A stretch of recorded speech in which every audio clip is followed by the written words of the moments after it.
To my another video. তো আমি বাপন তোমাদেরকে জানাই নতুন বছরের প্রীতি ও শুভেচ্ছা। তো আমি বেরিয়ে পড়লাম আমার কিউটিকে নিয়ে নাইট রাইড করতে।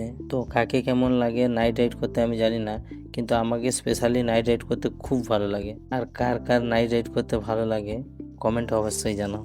এবং এটা আমার ফার্স্ট টাইম কোনো স্পোর্টস ক্যাটাগরির বাইক চালানো, নাহলে আগে কোনোদিন আমি স্পোর্টস ক্যাটাগরির বাইক চালাইনি, আর এত আমার অভিজ্ঞতাও নেই। তবুও তোমাদেরকে বলবো বাইকটা প্রচুর স্মুথ, এবং চালিয়ে বাইকটা মনটা শান্তি হয়ে গেল।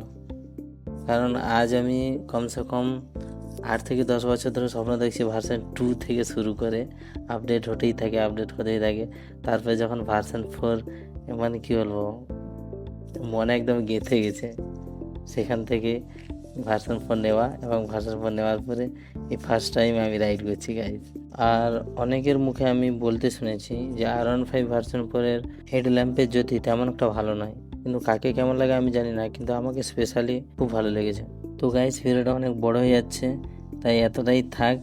দেখা হবে নেক্সট ভিডিওতে। নতুন বছরে সবাই সুস্থ থেকো এবং ভালো থেকো। তো চলো, বাই বাই।